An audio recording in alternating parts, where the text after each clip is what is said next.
I'm finally talking about some Star Wars, and I am so excited because Star Wars is probably the fictional universe that I know the most about. I'm Keegs, let's talk Season 1 Boba Fett. This series is really difficult for me to determine how I really felt about it, so if you haven't seen the series yet and you're watching this video, then if you like previous Star Wars content, then I think you should go watch this show, and then afterwards you can understand maybe my point of view a little bit more.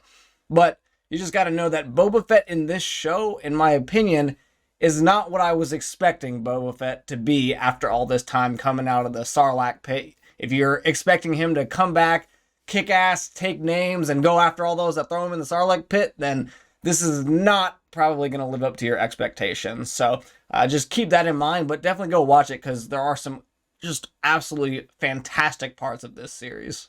The rest of this review is going to be spoilers, so here is my spoiler warning. Now, if you consider this entire series, every episode in it, the Book of Boba Fett, then this series was great. But if you only consider the episodes that Boba Fett was actually in, I would say it was passable.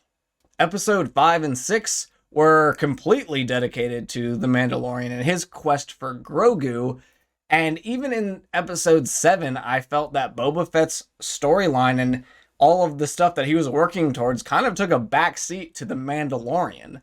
That being said, the stuff with the Mandalorian was incredible. It was some of my favorite Star Wars ever. I think those times were the most exciting and interesting because they really added to the universe and lore overall as a whole. You could have had a small, self-contained Boba Fett only story where he has this mission and he completes it at the end, and I think it would have been good, but that's not what we got. We got a lot of extra stuff with Mando, and when you throw him in the mix, he's always going to overshadow everything else that's happening in Boba Fett, including stuff with Boba Fett. It's also hard because the first 3 episodes were just really a lot of setup, and they weren't bad, but they were kind of boring at times. And generally, I was interested in the current day stuff with Boba Fett, not exactly his flashback stuff, and I thought the Raider stuff was okay, but I just really wanted to see him like kick butt in his armor and everything. And really, in at least the first three or four episodes, he really just got his butt kicked every time he fought anybody in the modern day. I liked seeing him train with the Tuskens as well and get better at fighting and stuff, but the only question I have is, wasn't Boba Fett supposed to be an established, awesome, top-tier bounty hunter before the events of where he got thrown into the Sarlacc pit and now everything before this series? So I just don't really understand why he was generally so crappy at fighting. And I guess you could say he didn't have his armor, so maybe he was scared or timid or what, but you can't tell me that armor made him that much better, can you? I did really like the episode where he got his ship back in the flashback and they broke into Jabba's palace and they got to take out guards and case it, and I thought that was all really interesting. And that was actually, I think, the last part of flashback that we got, and really, to me, the whole series just felt like it was intended to quickly get through his story after he got out of the Sarlacc pit and move on to the main plot. And I would have said that would have been okay, but then we didn't even see him again until essentially the very last episode. But now getting into literally some of my favorite stuff in Star Wars ever, episode 5. It starts with the Mandalorian, I think the best fight in the entire series, when he walks in and takes out all those butchers, and then he just says, go get your money and I'm out of here if you don't hurt me. And they just like went around him. He limped back with a literal head in a sack, which was so badass. And then he went to, probably in my opinion, the coolest space station in all of Star Wars, this giant ring. And he meets up with like the last 2 Mandalorians from Death Watch. And then they show him about his Darksaber, which was really cool, and he has a really cool fight there. He's terrible with the Darksaber. I think he's going to need a lot of practice with that. I also think it was weird that the armorer kicked him out because he removed his helmet without any kind of justification as to really why that's so bad still. But more importantly, there's only 3 of you. Now there's only 2 of you. pretty soon, there's only going to be one of you. Can you really have a cult with just one person? I don't know.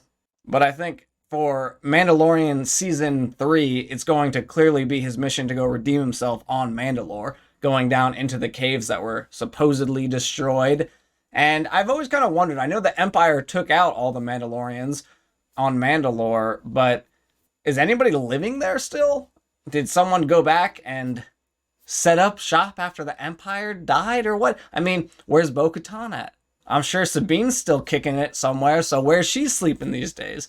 I feel like there's got to be more people that have started to migrate back to Mandalore by now. I would be surprised if it was literally just a barren rock at this point. I'm getting way ahead of myself, though, so let's get back to Mandalorian Season 2.5. Because in this episode, he then gets a ship, and it is one of the most badass ships ever. It's a Royal Naboo starfighter, I think, and it is so fast, and it is just maneuverable, and he looks really good in it. And I loved seeing the scene where the security, the world security comes and tries to get his name and registration or whatever, and then he just books it. And I thought that scene was great.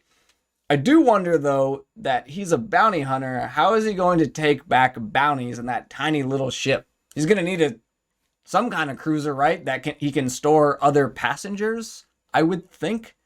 There's barely enough room for Grogu in that thing. But, I don't know, maybe he's just bringing back heads and it's really not that big a deal. I thought Episode 5 was going to be impossible to top, especially just in the series. But then Episode 6 comes out and we get to see not only confirmation that Luke and Ahsoka know each other, but we actually get to see a live interaction between the two. And I was so excited. Ahsoka's like one of my favorite characters ever. And it was awesome to see that she knows Luke. She's probably talked to him about his father. She even mentioned it a little bit when she was there.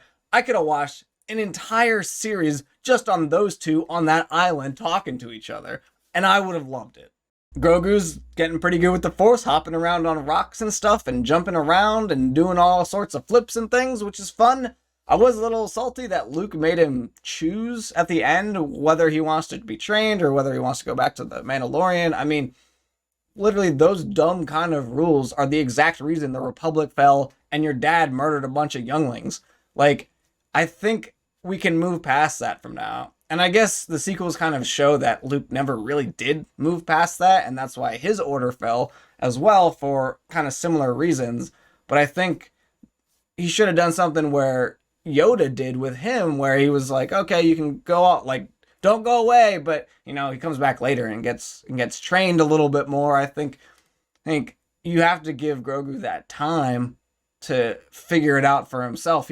Technically, he's still a baby, so it's hard for him to make those kinds of decisions, and I stand hard against those attachment rules, and I don't like that Luke is enforcing that, but I think he should at least be like, well, go test it out with the Mandalorian. If you want to come back in 30 years, I'll be here. You're still probably going to be a baby.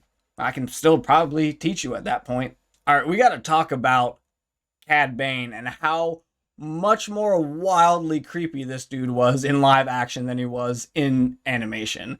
This dude was scary, and he was really good. I think he is probably the best bounty hunter out there. Obviously, he's a murderer too, but, that's beside the point.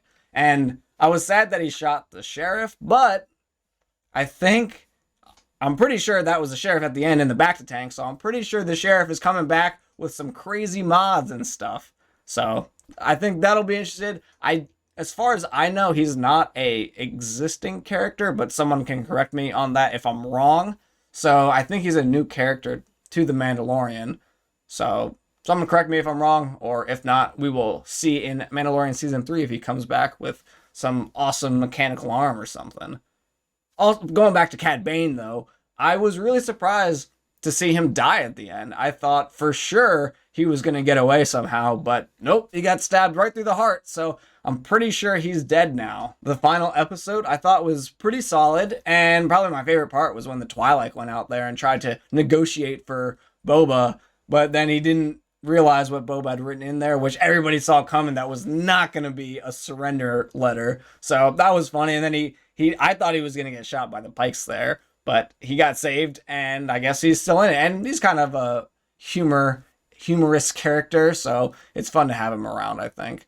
And I was a little surprised to see them actually wrap up the entire story with the Pikes here. I thought there was no way after all the setup they were going to be able to wrap it up quickly, but they did, and it wasn't really disappointing either. I thought it was a very fitting end to the end of the Pike arc. I was a little disappointed that they never used the trick of like gently rolling the grenade under the shield for the droids. We've seen that at least, I think, in both Clone Wars and in Rebels, where sure, you can't shoot it with a blaster, but if you just kind of roll something slowly underneath it, how do you think those energy shields go over rocks and things? Well, it's because they're slow moving. So I'm surprised they didn't do that with a grenade.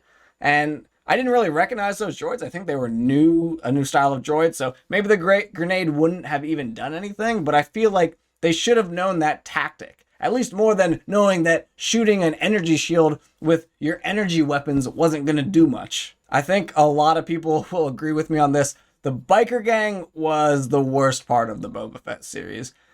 They just felt so out of place there. I mean, their colors and their corny dialogue reminded me of like a Power Rangers scene, and it was not good. It didn't work for me, and I don't really need to see them in a season 2 should there be one. I was also surprised that at the end of the show, Fennec was the one that went and killed the Pikes and the mayor and everybody else. I feel like Boba Fett didn't really get revenge for his Tusken friends, because Bane told him, it was like, this is the Pikes that killed him.